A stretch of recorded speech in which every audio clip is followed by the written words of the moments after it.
법정 충당이란 채권자 채무자 간의 합의 및 지정이 존재하지 않았거나 채권자의 지정에 대해 채무자가 이의를 제기한 경우 법률상 규정에 따라 충당 순서가 결정되는 것을 말합니다. 이때 법정 충당의 순서는 다음과 같습니다. 1. 변제기 도래 여부, 2. 변제이익 대소, 3. 변제기 도래 순서, 4. 채무 액수 비례. 조금 더 설명드릴게요. 1. 변제기가 도래한 채무를 변제기가 도래하지 않은 채무보다 우선하여 변제에 충당하도록 되어 있습니다. 아직 갚을 때가 되지 않은 채무로 먼저 갚을 이유는 없으니까요. 다음에 2. 만약 변제기 도래 여부에 따라 충당 순서를 결정하지 못할 경우에는 채무 모두가 변제기가 도래했거나 그렇지 않은 경우가 되겠죠. 변제 이익이 더 많은 채무가 우선 충당되도록 되어 있어요. 다음 쇼츠로 오세요. 전의 쇼츠에서 이어집니다. 변제이익이 더 많다는 것은 조금 설명드릴게요. 만약에 이자가 없는 채무와 이자가 있는 채무가 있다면 당연히 변제이익은 이자가 있는 채무겠고요. 이자율이 높은 채무와 이자율이 낮은 채무가 있다면 당연히 이자율이 높은 채무가 변제이익이 많겠고요. 연대보증 채무와 단독으로 부담하는 채무가 있다면 단독으로 부담하는 채무가 변제이익이 많겠지요.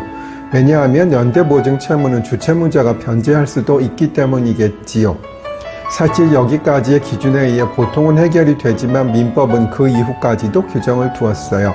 3. 위의 변제이익이 동일할 경우에는 변제기가 먼저 도래하거나 도래할 채무가 우선되는데요. 4. 위의 기준들을 통해서도 충당 순서를 결정하지 못하게 된다면 채무 액수에 비례하여 변제를 충당하게 됩니다. 안분비례된다는 것이 되겠지요. 이 정도 변제 충당을 공부하셨으면 이제 변제 충당 전문가예요. 전에도 조금 설명드렸지만 알아두시면 좋을 내용이라 말씀드릴게요. 요즘은 변호사 사무실은 거의 대부분 전자소송을 하고 있어요. 그리고 아직 형사사건은 전자소송이 안 되어 있다는 것 알아두시고요. 다만 형사사건도 전자화가 예정은 되어 있으나 아직은 아니고요. 그런데 전자소송을 하면 문서도 우체부 아저씨, 가끔은 아줌마, 총각, 처녀도 있겠지요. 가 배달해 주는 게 아니라 그냥 법원에서 띡 하고 클릭 한번 하면 저한테 와요. 그런데 우체부 아저씨가 보내면 저희 사무실에서 받는 날짜가 있고 그 날짜가 항소, 상고, 이의신청 등의 기산일이 되는 거예요. 반면에 전자로 문서를 보내면 우리가 받을 날짜를 임의로 정할 수 있는데 언제 문서를 받은 것으로 되느냐의 문제가 있습니다. 다음 쇼츠에서 조금 더 설명드릴게요. 전의 쇼츠에서 이어집니다. 법원에서 보내는 전자문서는 변호사 사무실에서 열어보면 당연히 그날이 송달일이 됩니다. 그런데 시간을 끌기 위해서 안 열어보면 무한정 시간을 끌 수 있을까요?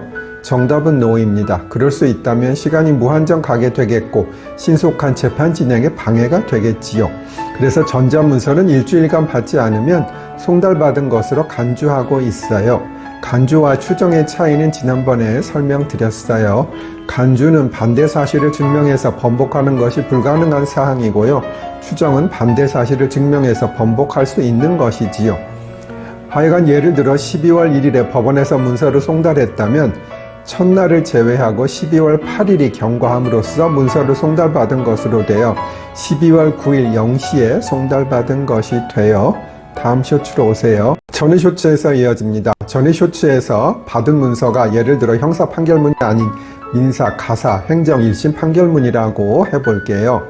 그러면 12월 9일 낮에 실제로 수령했다면 항소기간은 9에다가 14일을 더해서 12월 23일까지 항소장을 제출하면 되는 거예요. 그런데 만약 자동 송달로 해서 12월 10일 0시에 송달받은 것으로 간주되면 12월 10일 첫날도 포함되기 때문에 12월 23일까지 항소해야 하는 것이에요. 따라서 자동 송달되는 날짜가 12월 10일 0시라면 12월 9일에 받든지 12월 10일 0시에 받든지 결과는 똑같아요. 또 반복해드리면 항소는 1심 판결에 대한 불복, 상고는 2심 판결에 대한 불복, 민사 등 판결의 항소, 상고는 판결문 받은 날부터 14일, 형사 판결의 항소, 상고는 판결 선고일로부터 7일. 잘 기억해 두세요.